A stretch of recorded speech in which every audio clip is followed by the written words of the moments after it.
Hello, hello. Good evening. Good evening.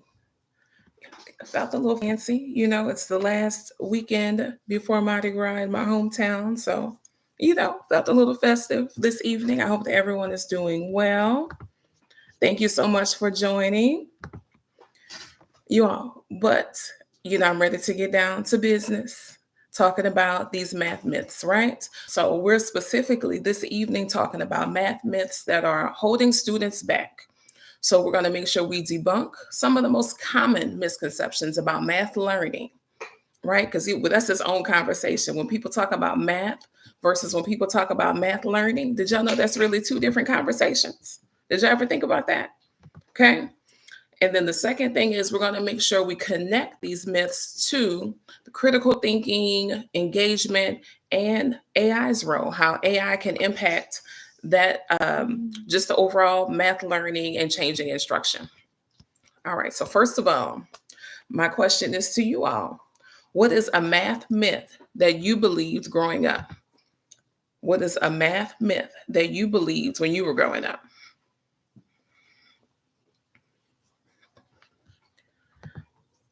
While y'all are thinking about it, when I've asked this question before, sometimes people say, I used to think that you had to be fast, right? If you were fast, then that means you were good at math. So if I didn't finish a problem quickly, maybe I just wasn't smart enough, or maybe I just wasn't a math person. That's a common misconception. Another misconception we're hearing, right? I believed that maybe calculators were cheating. If I couldn't figure out every single step from beginning to end, right? Anita Baker, from beginning to end, all the way through, if I couldn't finish the entire problem mentally in my head, then again, I wasn't a good math person. Maybe I'm not a real mathematician. Okay, we're just addressing some of the common misconceptions, a math myth, we call them. So sometimes people said, I just either thought you were a math person or you were not. And I just felt like I was not. So these are some of the common things, again, that people say, right? Some of the common math myths, some of the common misconceptions that people share that they eventually let go of the older they grew, right? But growing up, those were the top three. So we're addressing these myths because often they might stem from outdated teaching methods, if we're going to keep it frank, right? And they might focus on, those teaching methods may focus on speed over depth, memorization over reasoning and rationale, being able to process through it. So we're working on reframing our math lessons and our math learning as a skill building process, a journey, rather than just a test of you have it or you don't, like the haves and the have nots, right? So we want to make sure that we're changing how students see themselves as math thinkers, as mathematicians.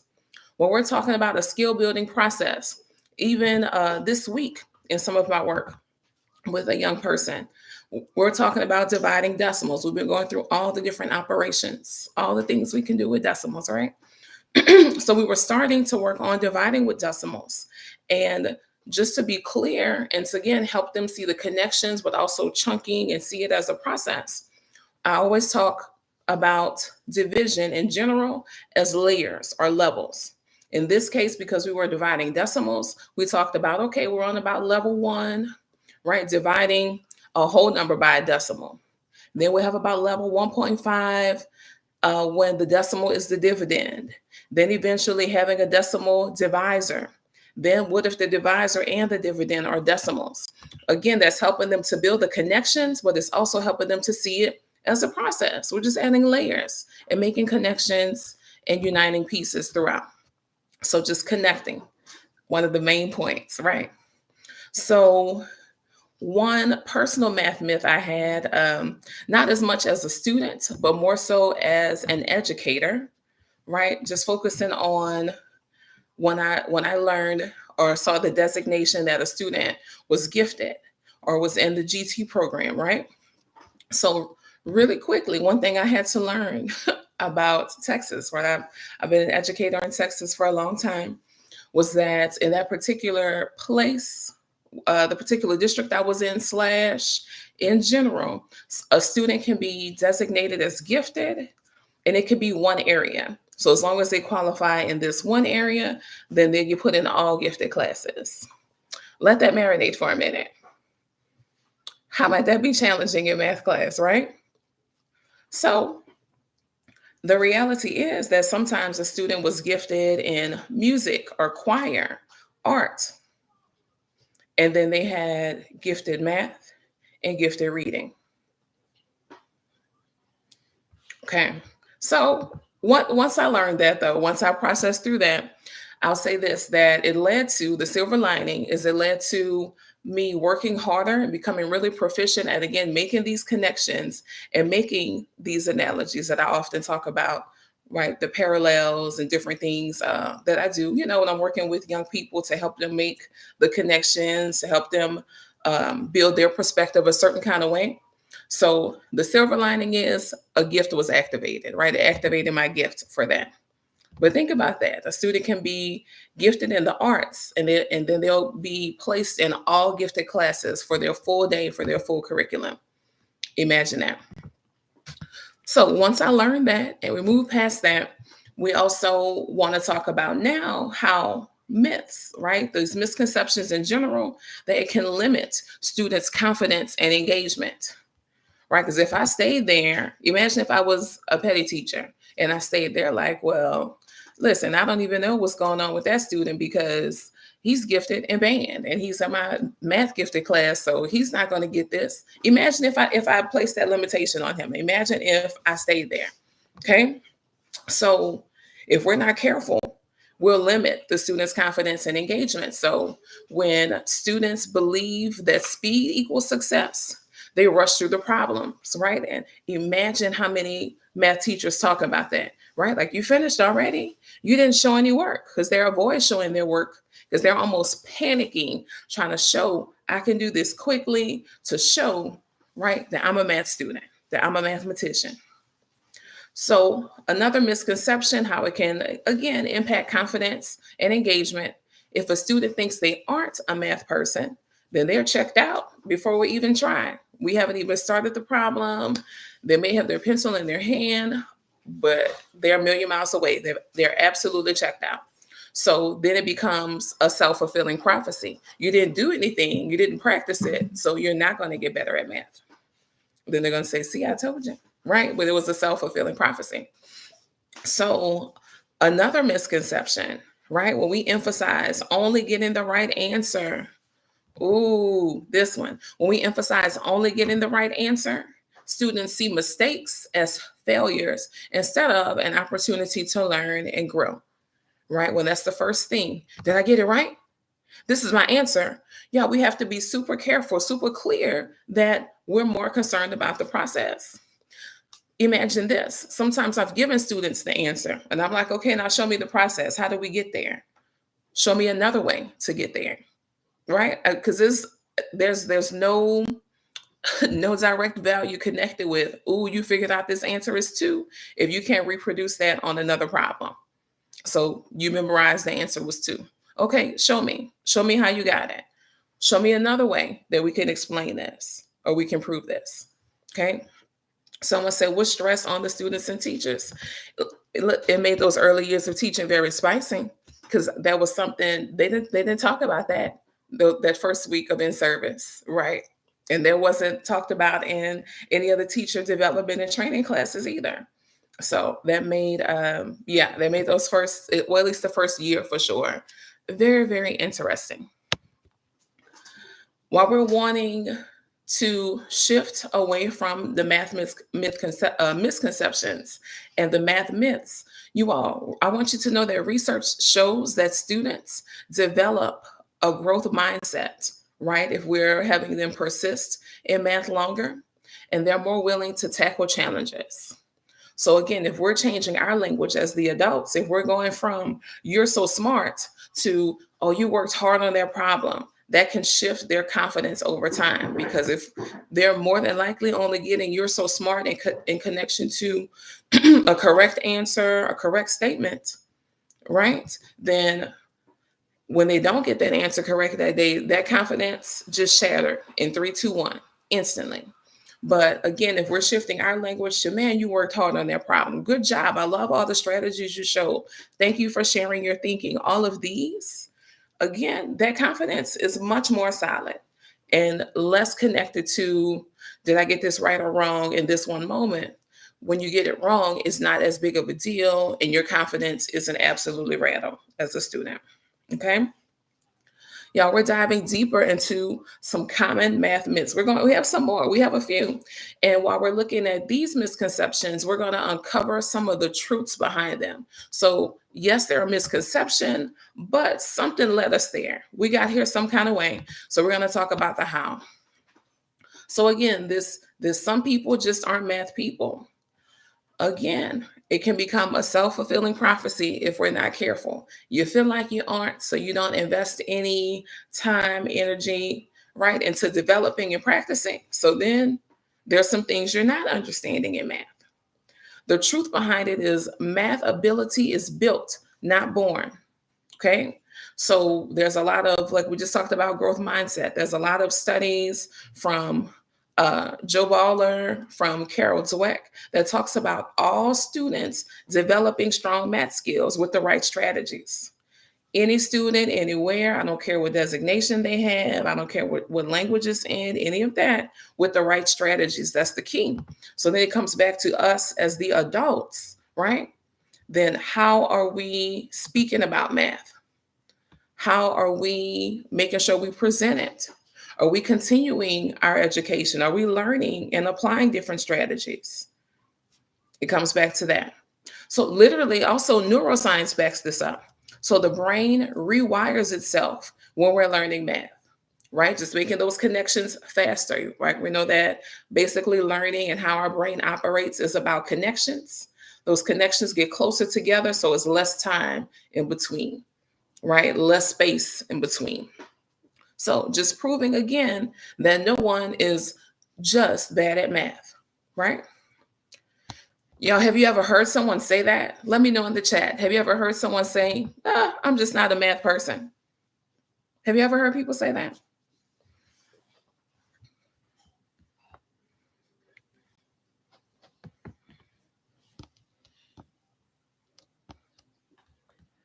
Let me see. I'm checking and some people saying yes. Yes. Okay. So when you hear that, you all, we're going to talk a little bit. I'm going to give y'all a couple of suggestions for some example responses, right? So maybe you can say, or maybe someone saying, well, math isn't about being born with it. It takes practice, right? Like learning a sport or an instrument. Again, making that connection for them. So if it is, especially in elementary and lower elementary, when students might start to form that opinion or feel that way. So same kind of thing, especially if they're learning very well and enjoy learning very well how to read, they enjoy reading. It's like, well, you had to learn how to read one day too, right? That you weren't just born reading, that you developed that skill, you practiced it. So same kind of thing, same kind of thing, helping them understand the value in the practice, and that is a learned skill. Also, we talked about the brain, right? Students, sometimes students like those fun facts, those kind of weird facts. Like, every time you learn something, your brain is growing. Not just when you learn, but when you try something, especially when you try something new and your brain is trying to find those connections, it's growing, right? It's looking for where the connections meet, it's trying. So the more we say and solve in multiple ways, we're building and training our brain. That's exactly what's happening. So, on that same note, you all, math confidence, right? Someone's talking about growth mindset, building confidence. Yes, but also math confidence comes from experiences. Comes from experiences.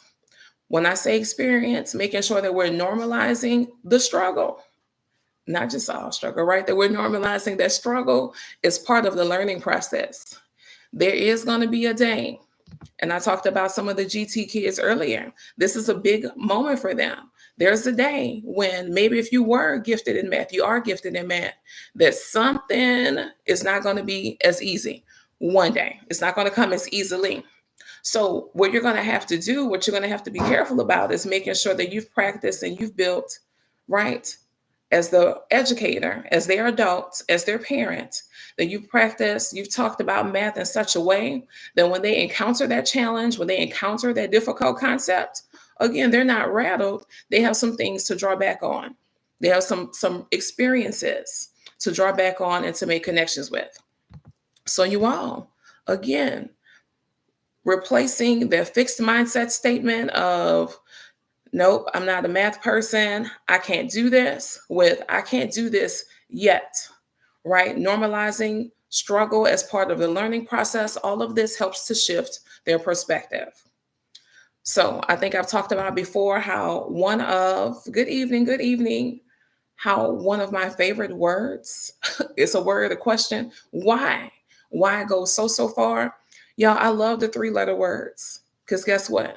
The other shift in the perspective is yet. I can't do this yet. I don't understand this yet. Those are big shifts. Those are small words, but pack a lot of power, both of those. Myth number two, we said speed equals success in math. Nope, nope, and nope. So sometimes the truth of the matter is speed does not equal deep understanding. Maybe if you work through something quickly, all that means is you were able to calculate quickly.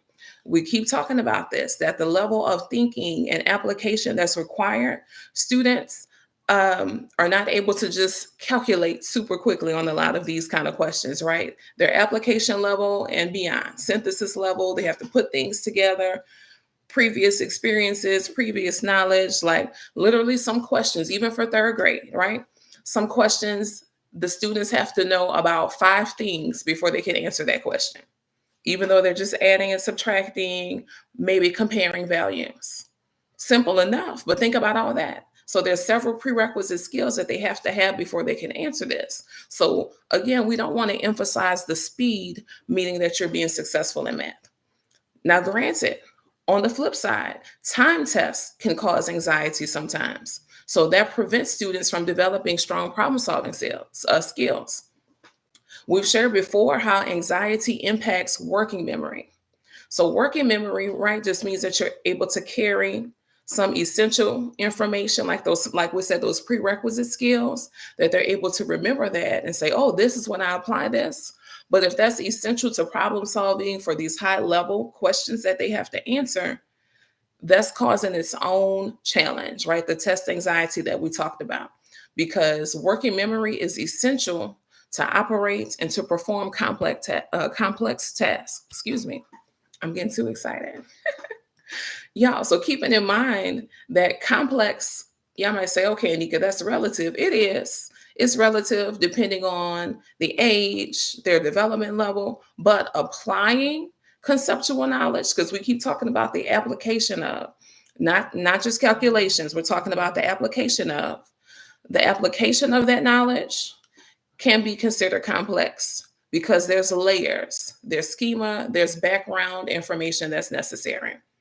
So again, much emphasis placed on the process and reasoning through versus the speed. Again, I told y'all working with different grades, even working with elementary. So if we're working with elementary about third or fifth grade, right? So this is multiplication and division land, where we want to make sure they're really focusing in and recalling those multiplication facts well. I said recalling, yes, that's important, but the other side of the coin and a good amount of time should be spent on, okay, what about when you don't know this multiplication fact, right? What about when you aren't able to just recognize it readily? What do you know that can help you?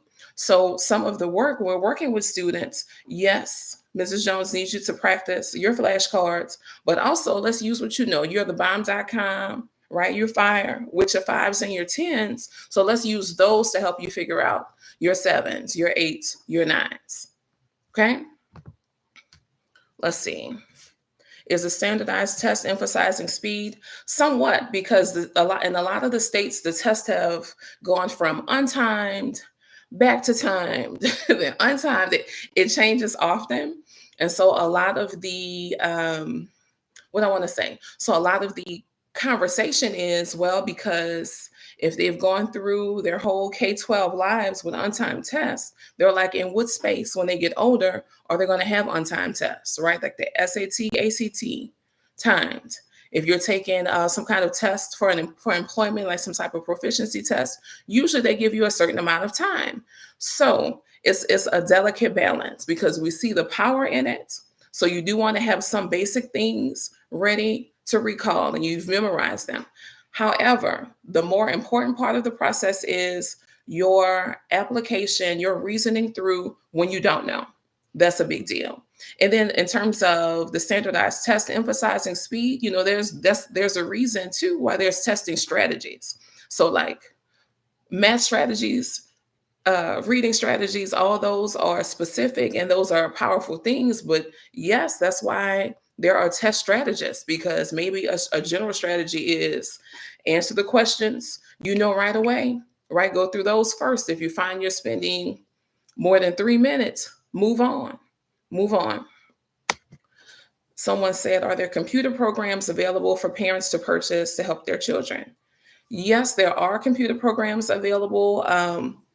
Just to build foundational things. Like some of these are like the ABC Mouse, Adventure Academy, Khan Academy has a free version, right? Some parents do pay for these. All of these have some free side and then a paid wall. Some things behind the paid wall as well. But also, a lot of the states do have practice portals where you can kind of see the level of questions and the type of question that your student, for their different subjects that they'll be tested in at their grade level, this is what it's going to look like. This is how it's not just how the question's going to look, but literally, if it's a measurement question, they can pull out the little digital ruler and practice measuring with the digital ruler so that they get used to that experience. If there's a calculator, a little calculator pops up. A lot of the students are familiar with the Desmos. That's the organization, the brand, the Desmos calculator. Algebra level kids, Desmos has the graph, right? The graphing coordinate grid that most districts have been embedding into their portals, those practice portals, because that's going to be what it looks like in the real portal. All these things, the highlighters, when they're going to annotate, whether it's ELAR, math, because we have word problems in math. So same kind of thing. Yeah. Get into those portals. Great questions, y'all. Great questions. So we talked about, so even with the timing, how maybe you're going for a certain type of job for employment. I don't know if y'all have heard about this lady's interview at Amazon. My mom told me about this. I believe that she was talking directly to Jeff, right? And he asked her something like, if you had to complete an order for blinds for every home in Seattle, I don't know what the city was, what was your estimate? Like, how would you estimate how many blinds we need to order? And he just wanted to hear her reason through. Now, was Jeff worried about at that time, does she know 8 times 7? He wasn't worried about that. He was not worried about that at that time. He wanted to hear her rationale, her apply. Like at some point, we know we would have to multiply. We might have to divide some things, right? But he wanted to hear her reason through the details. That's what he was listening to her processing. Because again, the reality is in real life and in this space, we have to reason through more than calculate things. We have to do much more reasoning than straight up calculations. So that's what the goal is for these questions, why they're presenting it to the students in this kind of way. So being careful about fast recall equaling mastery. It's not the same. I just talked about whether or not Jeff Bezos was worrying about this lady knowing 7 times 8. But if a student can quickly recite what 7 times 8 is, but they can't explain why 7 times 8 works, like why multiplication works, it's repeated addition. That means that we have 8 groups of 7, something like that. Then that means that they don't understand the concept. Is purely memorization. That's what that means. If we can't explain, you know how the saying goes. If you can't explain it or explain it to me like I'm 6, then that doesn't mean that we truly understand the concept. So again, There is a problem with time tests. Like you see the value on one hand, but then there's a problem. It is a bit of a double-edged sword that it can increase anxiety, which we talked about. It discourages deep thinking, and it ends up rewarding memorization over problem solving. So again, especially in conversations at home, conversations in class, how we talk about math, right? Our math talks. We want to make sure that we encourage the reasoning over math calculations. Okay, that's what you got. Well, how did you get that? Y'all, guess what? Even if it's incorrect, sometimes when they're explaining through the power, we keep talking about error analysis and the power of that. But usually I found the majority of the time when I have a young person explain how they got their answer, they'll find the mistake themselves. Instead of you trying to say, okay, well, no, let me tell you how, they'll find the mistake themselves. And imagine the power in that. They'll know to be that much careful about that part of the calculation, that part of the step, that concept, that problem, because they actually talked about it and talked through it. Imagine that.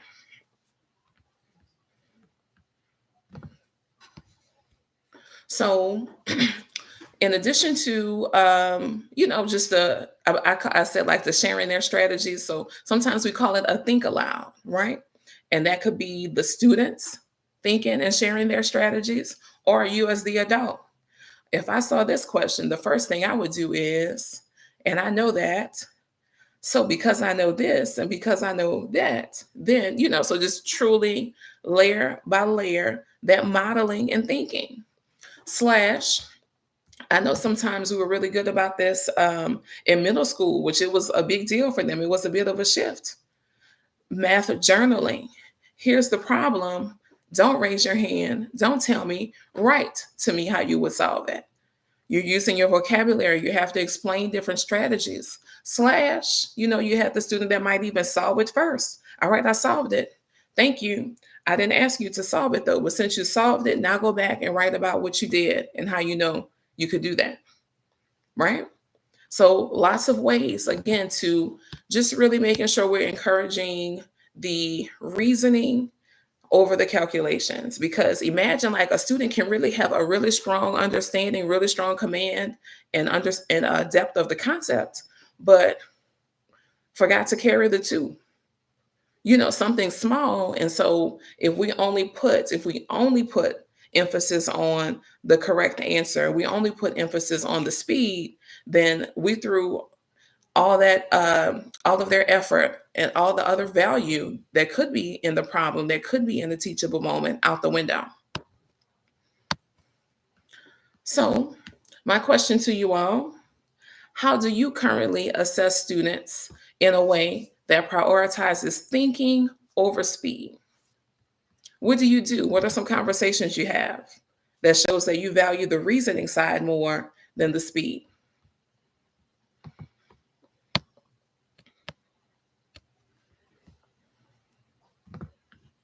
And we talked about a number already so far, huh?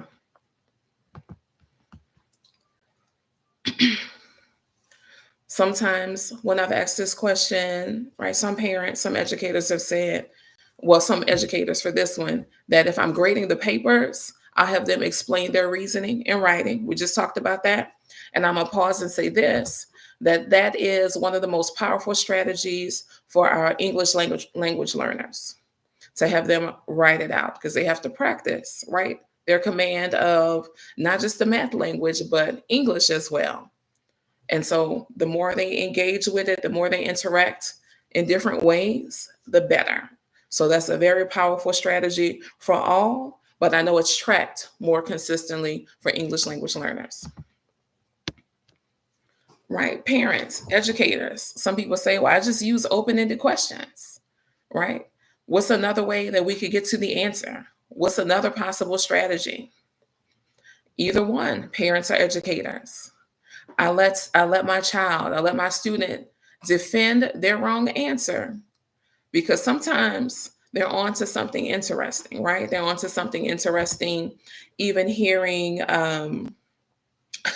even when students are explaining to me like their addition, when they're adding different, right, different situations. I think I asked someone the other day, I said, okay, so you're doing 70 plus 50. right? We were combining tens, right? We're chunking using place value. How would you figure that out? This gentleman said, well, I would take 30 to get to 100, and then I had 20 left over, so that's 120. Now, right? Other people would also share their strategy where I know 7 plus 5 is 12. And we were talking about 10, so I can add a zero, that's 120. Y'all, so many ways to get there. Give them space to share with you how they're getting there. So many ways. Definitely, these concepts cross over. Definitely.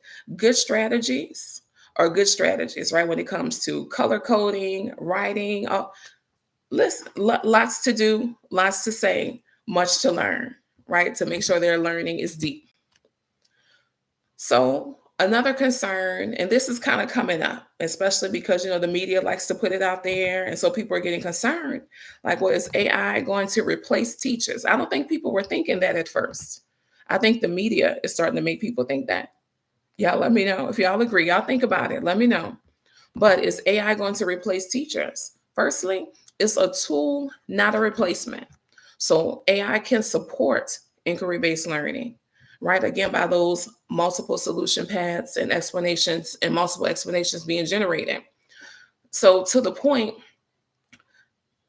where I want to kind of challenge people to say, like, how do you use AI?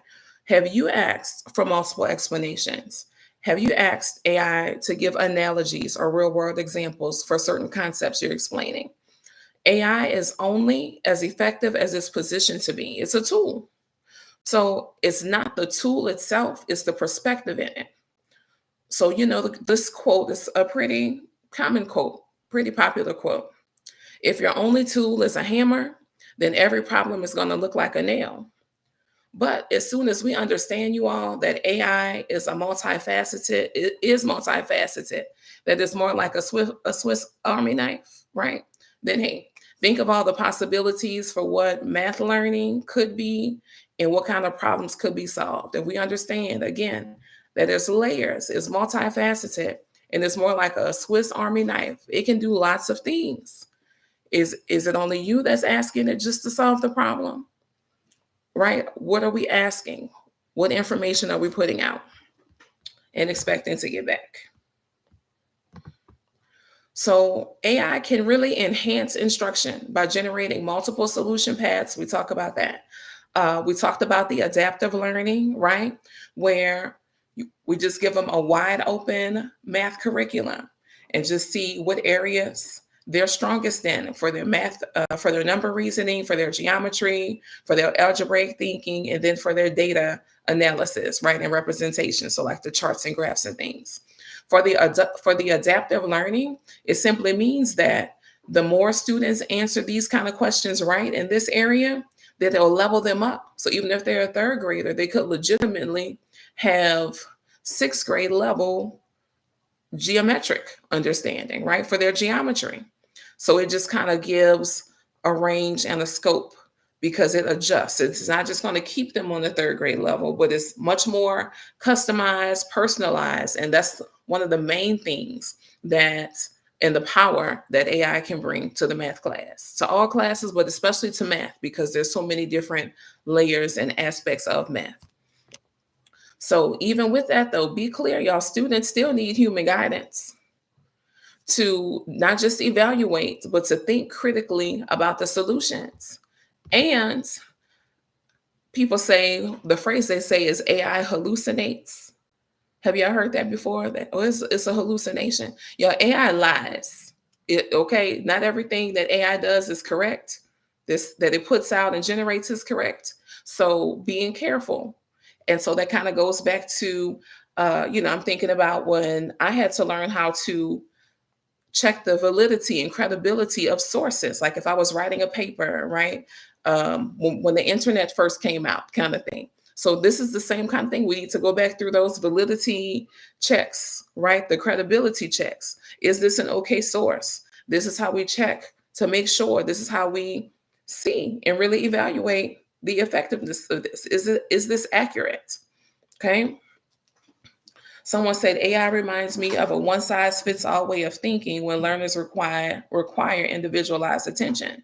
So it depends. It depends on how we're using AI though, because AI can create those specific pathways, right? It's able to give feedback faster. We talked about that before, that we know the power in being able to give immediate feedback to help with adjustments, right? So the teachers are still setting the tone. This is the concept we're working on. But if there's a class of 28, 26, right, the teacher can't tell all 26 all at once what was not correct with their problem, but AI can help with that. And then we have a larger conversation as a class.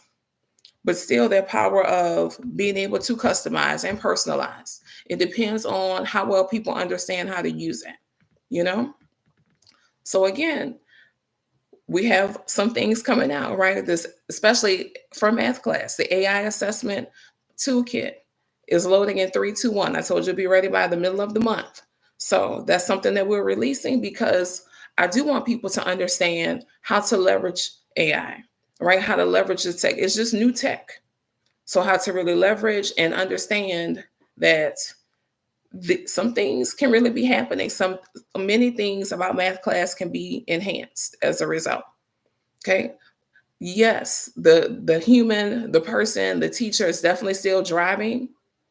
Yeah, but there are some things. So like the wheels, y'all know I like analogies, but we have some wheels that are custom. We can have 4-wheel drive now instead of um, just the regular automatic. Okay, I don't know. Look, I'm not a big car person. I had to dig for that one a little bit, but y'all let me know if that makes sense. So when we're talking about certain tools, like a lot of people are familiar with Wolfram Alpha, the Photomath, ChatGPT, right? So a lot of those, if we're only using it for shortcut, what's the answer? Then going back to what kind of question was asked in the first place, that all the AI needs to do, all the children need to do is just give the final answer. That's just a number, right? So are they able to recognize or match it to a scenario? Are they able to reason through which scenarios are appropriate, which scenarios we can eliminate? Y'all, there's lots of layers to this. So again, y'all be ready. So I keep saying the multiple solution methods, because it's almost as though new solution methods are coming out monthly. Feels like there's so many ways. So I'm still learning different ways to teach concepts, especially for the younger kids, right? And they're getting it. But again, AI being able to provide that instant feedback to help students self-correct in real time, those personalized practice problems, like, okay, Anika keeps missing the same kind of step, so it'll generate problems, making sure she's practicing that step and emphasizing that step of proportions, that step of decimals and percentages, right? That step of expanded form for the little people. So it recognizes and analyzes like this. That's the power. It can compile and process data much faster than our brains can, but we still are the brain behind it. I just want to be super clear about that. I know talking about this, there's people on both sides of the table, which I understand. But again, it can help analyze also misconceptions and adjust instruction, because literally coming in before you teach the lesson, you have 26 kids. You legitimately could have 26 different misconceptions, especially if we're about to do something with fractions. Listen, fractions will be all over the place.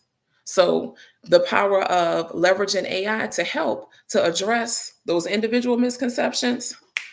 Now we're ready to start the lesson, and we have a better baseline to start our lesson, because everyone's their individual misconceptions were addressed. That's just another way.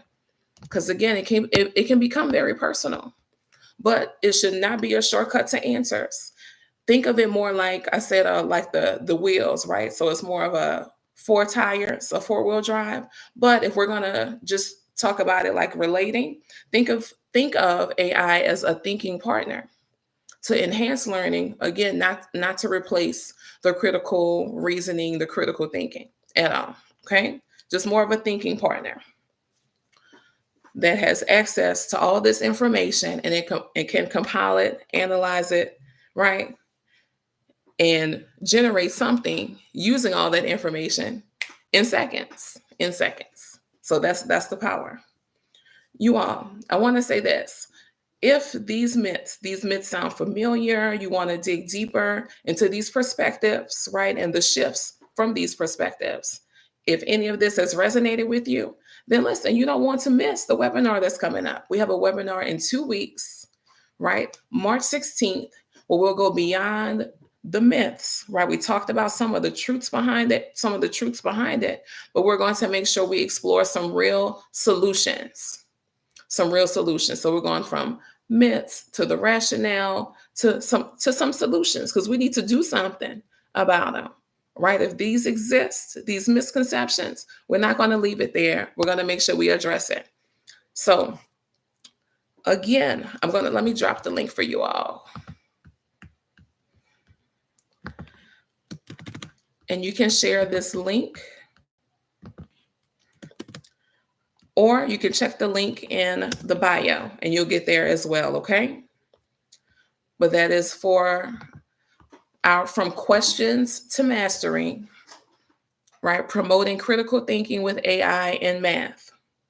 So questions, because it all stems from questions. Like we talked earlier and said that if the only value that someone may have in AI is that, okay, it'll give an answer, or they're cautious because they say, oh, it'll give the students all the answers, it's so much more. And that says a lot about the questions that are being posed. So we're making sure we're really digging in, addressing misconceptions, and getting some strategies during our webinar coming up. All right.